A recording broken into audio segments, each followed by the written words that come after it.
Hello everyone. I hope you all are safe and healthy. In today's session, we will discuss illustration number 24 of chapter number 5, admission of a partner. So let's start the example. Kana and Kavisha are the partners sharing their profit and loss in the ratio of 2:3. तो ये यहाँ पे आपको old ratio मिल गया. चलो तो old ratio हमारे पास है. आगे देखते हैं. बैलेंस शीट दी है कैपिटल और asset side. Now here they admitted पालखी एज अ न्यू पार्टनर. अब पालखी नया पार्टनर आ रहा है और कहना will sacrifice 1/2 of her share and Kavisha will sacrifice 1/4 of her share in favour of पालखी. मतलब ये जो नया पार्टनर आएगा उसके लिए इन दोनों पार्टनर ने क्या किया है 1/2 और 1/4 के हिसाब से क्या किया है सेक्रीफाइस किया है. Then the goodwill of the firm is to be valued at ₹80,000. अभी जब भी हम एग्जाम्पल स्टार्ट करें हमें कैपिटल और गुडविल के पॉइंट को सबसे लास्ट में करना है. उससे पहले हम जितना भी रिवैल्यूएशन और कैश रिलेटेड एंट्रीज है वो सब कर देंगे. आगे कहना and Kavisha withdraw 50% of their share of goodwill. मतलब उनको जो भी मिल रहा है उसमें से उन्होंने क्या किया 50% अमाउंट ले ली है. आगे डेप्रिसिएशन दिया है तो डेप्रिसिएशन मशीनरी में से माइनस होगा, वो माइनस करेंगे और उसकी वैल्यू लिखेंगे दूसरी रिवैल्यूएशन अकाउंट में. Bad debt of ₹6,000 is to be written off and provision for bad debt is to be kept at 15% on debtors. ये दोनों करने हैं. उसके बाद मार्केट वैल्यू इन्वेस्टमेंट के दी है ₹15,000, यहाँ पे है 13, तो मतलब 15,000 का फ्लक्चुएशन आया, वो हम कंपनसेट करेंगे इन्वेस्टमेंट रिजर्व में से. Then the claim for workman compensation is to be accepted ₹50,000. 50,000 का क्लेम है, यहाँ पे आपको कंपनसेशन का फंड ऑलरेडी दिया है. अब फंड 40,000 का है और आपके पास सामने कितने हैं 50,000 का क्लेम है. That means you have to make the provision for workman's compensation fund, that is also there. Then 10% of the creditors are to not to be paid. मतलब इसके ऊपर जो ये क्रेडिटर्स है इसके ऊपर भी एक एंट्री है, तो मैंने यहाँ पे नंबर 8 लिख दिया. वैसे मैं क्या करता हूँ सबके पास नंबर लिख देता हूँ. जैसे कि मार्केट वैल्यू ऑफ इन्वेस्टमेंट, तो इन्वेस्टमेंट रिलेटेड अगर है तो किस किस को इफेक्ट होगा, एक यहाँ पे और एक यहाँ पे भी इफेक्ट होगा, तो मैंने यहाँ पे नंबर 6 लगा दिया. बैड डेफ रिलेटेड है तो डेटर्स में चला जाएगा, नंबर 5 दे दिया यहाँ पे. And the next one that is depreciation on machinery, तो मशीनरी पे मैंने दे दिया है नंबर 4. ओके, तो ये सब मैंने एडजस्टमेंट यहाँ पे देख लिए. So let's start our example. तो अब 1 by 1 जो बैलेंस शीट में जो जो वैल्यू दी है उसको हम पोस्ट करते हैं. सबसे पहले ऑन दी लायबिलिटीज साइड देखो कैपिटल दिया है कान्हा और कविशा का. तो कैपिटल कहाँ पे आएगा, पार्टनर्स कैपिटल अकाउंट में क्रेडिट साइड. तो यहाँ पे लिखेंगे बाय बैलेंस ब्रॉट डाउन. कितने रुपए का कैपिटल आएगा ₹80,000 एंड ₹1,00,000. तो ये दोनों मैंने एंट्री कर दी. उसके बाद कंटीजेंसी रिजर्व. अब कंटीजेंसी रिजर्व पे कोई भी एडजस्टमेंट नहीं है और उसके रिलेटेड कोई भी इफेक्ट नहीं आने वाली, तो सीधा उसको ओल्ड पार्टनर्स को ओल्ड प्रॉफिट शेयरिंग रेशियो में डिस्ट्रीब्यूट कर देंगे by contingency reserve account. Okay, अब उनका रेशियो क्या था 2:3. अब 2 + 3 दैट मीन्स 5. तो 15,000 को 5 से डिवाइड करोगे तो कितना आएगा, उसको 5 से डिवाइड करते आपको मिलेगा कितना ₹3,000. तो 3 × 2 that means 6,000 and 3,000 × 3 that means 9,000. तो ये उनके रेशियो में हमने डिस्ट्रीब्यूट कर दिया. आगे है वर्कमैन्स कंपनसेशन फंड ₹40,000. उसके ऊपर तो एडजस्टमेंट है तो उसे अभी छोड़ देंगे. उसके बाद है इन्वेस्टमेंट रिजर्व, उस पर भी एडजस्टमेंट है, क्रेडिटर्स पे भी एडजस्टमेंट है, बैड डेट रिजर्व पे भी हमें कैलकुलेशन करना है. Then on the asset side, asset side है सबसे पहला बिल्डिंग. तो बिल्डिंग के ऊपर कोई भी एडजस्टमेंट नहीं है तो बिल्डिंग की वैल्यू सीधा लिख के आउटर कॉलम में ले आएंगे. बिल्डिंग ₹1,10,000. चलो ये मैंने यहां पे कर दिया. आगे है मशीनरी, उस पे एडजस्टमेंट है. स्टॉक के कोई भी एडजस्टमेंट नहीं है तो मैं क्या कर रहा हूं स्टॉक को आउटर कॉलम में ले आ रहा हूं. So stock ₹30,000. Then next is debtors, उस पे एडजस्टमेंट है. बैंक पे कोई भी एडजस्टमेंट नहीं है तो बैंक का बैलेंस ब्रॉट डाउन कर देंगे to balance brought down. Bank की जगह पे कई बार क्या होता है, आपको कैश अकाउंट दिया होगा, मेजोरिटी टाइम आपको कैश अकाउंट ही दिया होगा, तो आपको ये देखना है और उसके हिसाब से यहाँ पे कैश और अदरवाइज बैंक अकाउंट प्रिपेयर करना है। कितना आएगा बैंक में वैल्यू? 14,000 रुपीज, तो मैंने यहाँ पे लिख दिया 14,000। नाउ लेट्स अंडरस्टैंड और let's start with the revaluation account. Number 4 की एडजस्टमेंट जो depreciation on machinery is to be provided 10%। अब उसका कैलकुलेशन सबसे पहले करते हैं। Okay, now what is the value of machinery? The value of machinery is rupees 50,000। तो मैंने कैलकुलेटर ले लिया, 50,000 इनटू, अब आपको डेप्रिसिएशन कितना माइनस करना है, तो यहां पे लिखा है 10% इज टू बी प्रोवाइडेड, तो इसके 10% करेंगे, कितना आया? 5,000 रुपीज। ओके, तो यहां पे मैं क्या कर रहा हूं, मशीन अकाउंट में से जो 50,000 की वैल्यू है, तो 50,000 माइनस डेप्रिसिएशन के जो 5,000 थे मैंने माइनस कर दिए। आउटर कॉलम में कितने रुपए आ जाएंगे? 45,000। As I have less amount of space I am writing like this. आप क्या कर सकते हो, मशीनरी माइनस डेप्रिसिएशन और आउटर कॉलम में वैल्यू लिखा सकते हो।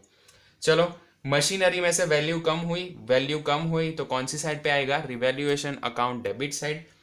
डेबिट साइड पे क्या लिखेंगे? To machine account, to machine account rupees 5,000। जितनी वैल्यू कम हुई है वो यहां पे डाल देंगे। आगे दिया है आपको bad debt of rupees 6,000 is to be written off and provision for bad debt reserve is to be kept at 15%। अब डेटर्स की वैल्यू देखो, तो डेटर्स की वैल्यू क्या है? डेटर्स आर ऑफ रुपीज 66,000, तो मैंने यहां पे लिख दी है 66,000 माइनस, उसमें से क्या करेंगे? बैड डेफ जो हमें 6,000 करनी है वो माइनस करेंगे, वैल्यू कितनी बचेगी? 60,000 रुपीज। उसमें से हम करेंगे बैड डेट रिजर्व। अब बैड डेट रिजर्व कितने रुपए का करना है आपको? इसके 15% की वैल्यू का करना है। सो 60,000 के 15% कितने होंगे? 9,000 रुपीज। 9,000 मैंने माइनस कर दिए, माइनस करके इक्वल टू करोगे, आपको आंसर मिलेगा आउटर कॉलम का 51,000 rupees. Okay, now bad debt, that is also again where we are going to write in the revaluation account। revaluation account में डेबिट साइड पे लिखेंगे to bad debt by rupees 6,000 जो हमने अभी किया है, and second is to bad debt reserve. कितने रुपए का है? 9,000 रुपीज का। अब कितनी वैल्यू यहां पे इसको आगे ले जानी है? 9,000 रुपीज की वैल्यू यहां पे हम आगे ले जाएंगे। So 9,000 we will write over here. Okay, now as you can see यहां पे बैड डेट आपकी कितनी थी? 6,000 rupees. Among that in previous balance sheet we have made an adjustment. उसके अंदर हमने क्या किया था? बैड डेट रखी हुई है, देखो 3,000 रुपीज की, तो ये जो रिजर्व है उसमें से 3,000 रुपीज सेट ऑफ हो जाएंगे और बाकी की वैल्यू ही आगे जाएगी। तो यहां पे 6,000 की जगह पे कितनी वैल्यू आ जाएगी? 3,000 रुपीज। ओके, कैसे माइनस किया मैंने? 6,000 माइनस 3,000 रुपीज, और आउटर कॉलम में कितने आ जाएंगे? 3,000 रुपीज ही आएंगे। नेक्स्ट देखेंगे, now the market value of investment is rupees 15,000। अब इन्वेस्टमेंट की टोटल वैल्यू कितनी है वो देखो, इन्वेस्टमेंट की वैल्यू है 30,000 rupees. Among that we have to make final value of investment at rupees 15,000। तो हम यहाँ पे डायरेक्ट लिख सकते हैं इन्वेस्टमेंट रुपीज 15,000 माइनस करने के बाद हमें यही वैल्यू फॉरवर्ड करनी है, तो मैंने यहाँ पर 15,000 लिख दिए। अब टोटल वैल्यू थी 30,000 रुपीज, उसमें से हमें करने थे 15,000, तो हमें अल्टीमेटली कितने कम करने पड़े? 15,000 रुपीज कम करने पड़े। चलो ये तो हो गया। अब उसमें से क्या करेंगे? आपके पास इन्वेस्टमेंट रिजर्व्स है, कितने रुपए के हैं? 12,000 रुपीज के, तो वो 12,000 इसमें से माइनस कर दो, तो इन्वेस्टमेंट रिजर्व आपका पूरा का पूरा निकल जाएगा। अब 3,000 रुपीज को आपको क्या करना पड़ेगा? You have to revaluate that particular, तो रिवैल्यूएशन अकाउंट में लिखो to investment account on the debit side by rupees 3,000। Clear? क्या किया मैंने, टोटल 30,000, उसमें से वैल्यू मुझे कितनी रखती थी 15,000, तो मैंने आउटर कॉलम में लिख दिया। 30,000 में से 15,000 माइनस किए, जो बैलेंस बचा 15,000, उसमें से 12,000 मैंने एडजस्ट किए इन्वेस्टमेंट रिजर्व के साथ। ओके, चलो ये हो गया। और 3,000 रुपीज़ का जो डिफरेंस हुआ वो कहाँ लिखा, रिवैल्यूएशन अकाउंट के डेबिट साइड पे। ओके, तो इतनी एंट्री हमने यहाँ पे की। आगे देखो, claim of workman compensation is to be accepted ₹50,000। Now see, workman compensation fund आपको दिया है 40,000 रुपीज का। अब आपको कितने पे करने हैं, आपको एक्चुअली पे करने हैं 50,000 rupees. That means you have to make the provision of ₹10,000। तो कौन सी साइड पे लिखेंगे, डेबिट साइड पे, to provision on workman compensation fund by ₹10,000। 50,000 total value थी, 40 ऑलरेडी हमारे पास थे, 10 हमने ऐड किए। अब ये तो हमें क्लेम एक्सेप्ट हो गया है, तो it is our liability to pay the claims. अभी वो लेने नहीं आया है, तो कौन सी साइड पे लिखेंगे, on the balance sheet side, और बैलेंस शीट में liability side, provision for workman compensation fund ₹50,000। 40,000 जो प्रीवियस बैलेंस शीट थी वो वैल्यू, प्लस 10,000 जो हमने यहां से रेज किए वो।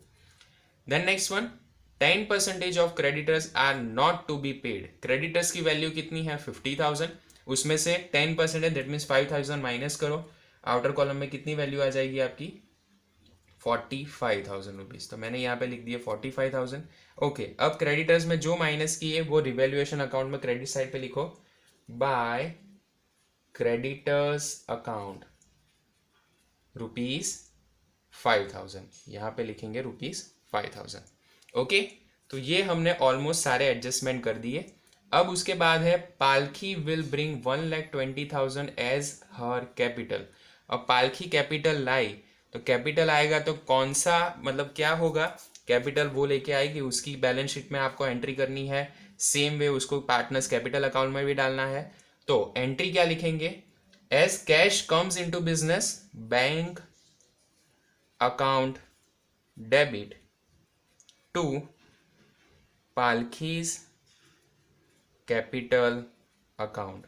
अब कितने रुपए लेके आई है, 1,20,000 रुपीज। मैंने यहाँ पे लिख दिया 1,20,000 and 1,20,000। Now let's make a posting of this. Bank account में डेबिट साइड पे क्या लिखेंगे, to Palki's capital account, to Palki's capital account ₹1,20,000। Okay, और दूसरा, पालकी के कैपिटल अकाउंट में क्रेडिट साइड पे लिखेंगे बाय बैंक अकाउंट। कितने रुपए लिखेंगे, 1,20,000 डायरेक्टली उसके अकाउंट के अंदर। चलो ये भी एडजस्टमेंट हमने कर दिया। आगे देखते हैं नेक्स्ट क्या दिया है आपको। Now she is bringing her goodwill in form of cash. अब आपको कैलकुलेशन क्या करना है, सेक्रीफाइसिंग रेशियो आपके पास ऑलरेडी है। चलो देखो, नंबर 1 एडजस्टमेंट है, वहां पे हम ध्यान देंगे। सबसे पहले, Kanha sacrifices 1/2 of her share and Kavisha sacrifices 1/4 of her share in favor of Palki. So from that you are able to find out the sacrificing ratio. So let's find out sacrificing ratio. First of all, what is their old ratio? तो old ratio इनका है 2:3. Okay, now Kana has sacrificed 1/2 of her share. So now let's find sacrifice of Kanha. Okay, so what is her old share, 2/5 multiply by, वो 1/2 दे रही है तो 1/2 करेंगे, just इसको multiply करो 10 और ऊपर आ जाएगा 2। Next, same way sacrifice of Kavisha, sacrifice of Kavisha. अब यहां पे देखेंगे 3/5 और वो कितना दे रही है 1/4, इसको निकालो 20 आ जाएगा, ऊपर आ जाएगा आपका 3। ओके, तो ये हो गया अब यहाँ पे डिनोमिनेशन में 20 है, यहाँ पे 10 है। अब सेम करना हो तो इसको मल्टीप्लाई किससे करना पड़ेगा, 2 से मल्टीप्लाई करेगा, तो 2 इंटू 2 से मल्टीप्लाई करो तो 4/20 हो गया। So now what is their sacrificing ratio, their sacrificing ratio is 4:3। Clear students, तो यहाँ पे आपको इनका सैक्रिफाइसिंग रेशियो मिल गया है 4:3। So in this particular ratio we will distribute this particular goodwill. Okay, now आगे देखो, अब पालकी जो भी लेके आ रही है तो उसको हम डिस्ट्रीब्यूट कैसे करेंगे वो देखेंगे। नाउ ये जो सेक्रीफाइसिंग रेशियो मिला वही सेक्रीफाइस अल्टीमेटली रेशियो बन गया किसका, that will be the ratio of the new partner. So how much goodwill he will bring, so goodwill is equal to total amount of goodwill is given in the sum that is 80,000 multiply by उसको 4:3 that means 7 ratio मिल रहा है, तो 7 divide by how much, divide by 20। तो 80,000 into 7 divide by 20 करो, 80,000 into 7 divide by 20 कितने आए, 28,000 rupees. So this is her premium on goodwill. Now this goodwill is to be brought by the new partner, तो उसकी हम journal entry करेंगे। तो सबसे पहले as the goodwill is coming into business in form of cash, तो वो कैसे करेंगे, bank account debit ₹28,000 to this amount is credited to which account, to premium on goodwill account by how much, 28,000. Now this amount is going to be distributed among the partners. So premium on goodwill account debit to कौन कौन थे आपके old partner, one that is Kanha's capital and second is Kavisha's capital. Value कितनी थी total, 28,000। अब ये जो distribute होगा वो कौन से रेशियो में होगा, वो होगा आपके ओल्ड पार्टनर्स का जो रेशियो था 4:3 का, तो वो रेशियो में करो। तो टोटल वैल्यू कितनी है, 28,000 इंटू 4 डिवाइड बाय 7 कितना आया, फर्स्ट पार्टनर का आया 16,000, वैसे ही 28,000 इंटू 3 डिवाइड बाय 7 तो सेकेंड पार्टनर का कितना आया, 12,000 rupees. So this amount is going to be distributed like this. अब इसकी पोस्टिंग करेंगे, बैंक अकाउंट में डेबिट साइड लिखेंगे to premium on goodwill, to premium on goodwill account by how much, by ₹28,000।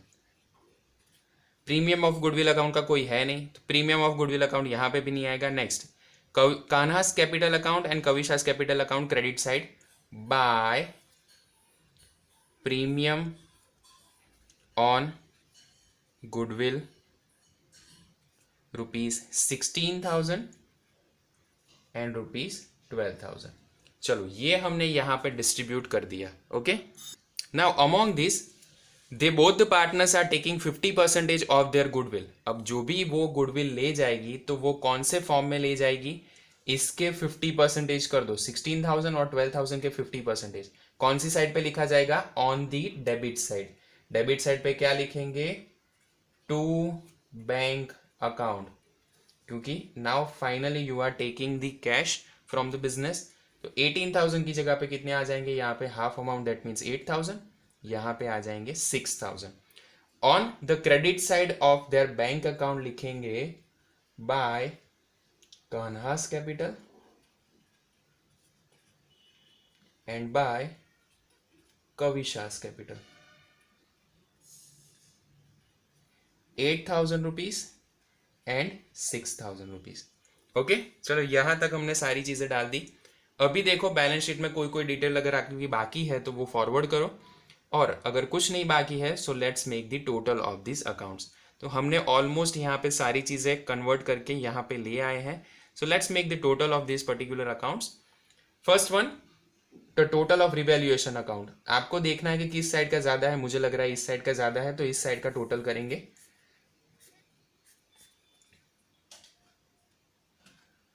5,000 plus 3,000 plus 9,000 plus 3,000 plus 10,000, total is rupees 30,000। यहां पे मैंने लिख दिया 30,000। Among that 5,000 I have to deduct, तो बचा कितना 25,000 by partners capital account. This will be forwarded to partners capital account on the debit side because the balance of revaluation account is on credit side. Two partners are there. कौन है?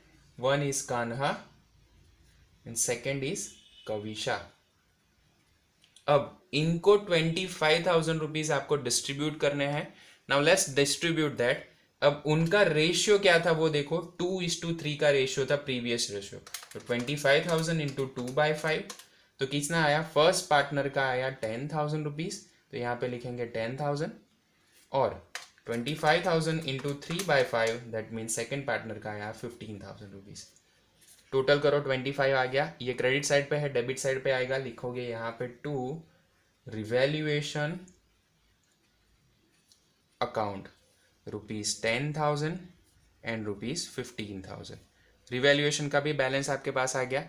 Now make the total of partners capital account. Credit side का balance मुझे ज़्यादा लग रहा है, तो उसका टोटल करेंगे सबसे पहले। 80,000 प्लस 6,000 प्लस 16,000 कितना आया? 1,02,000। मैंने यहाँ पे लिख दिया 1,02,000। उसमें से 8,000 एंड 10,000 माइनस करो, कितने रुपए बचे? 84,000। So this is your balance carried forward to balance sheet.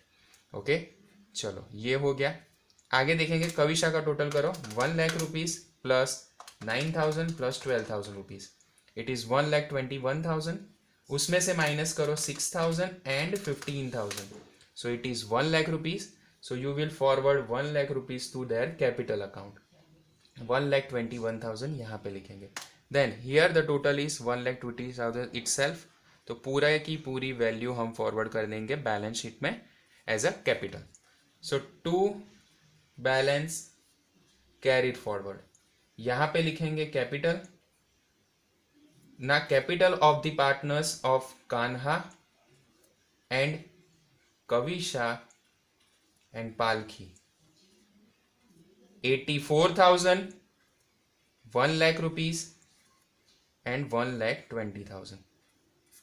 Make the total 84,000 plus 1 lakh plus 1,20,000. Total is 3,04,000 rupees. Let's make the final total of this particular account. Before that we have to also close bank account. Bank account close करेंगे। Debit side का balance ही always ज्यादा होगा। 14,000 plus 1,20,000 plus 28,000, total is 1,62,000। यहाँ पे लिख देंगे 1,62,000 minus 8,000 minus 6,000, 1,48,000 will be forwarded by balance carried forward. यहाँ पे लिख देंगे बैंक अकाउंट, बैलेंस कितना आया? 1,48,000। Make the total of all this 3,04,000 plus 50,000 plus 45,000, 3,99,000 is the balance. उसमें से 1,10,000 plus 30,000 plus 45,000 plus 51,000 plus 15,000 and 1,48,000। देखो टोटल कितना हुआ? 3,99,000। सो this is your illustration number 24। अगर इसमें आपको कोई भी डाउट है please mention that in comment section, so I will make the separate video for that. That's all for today. Thank you so much. Please do like, share and subscribe to the channel. Jai Hind.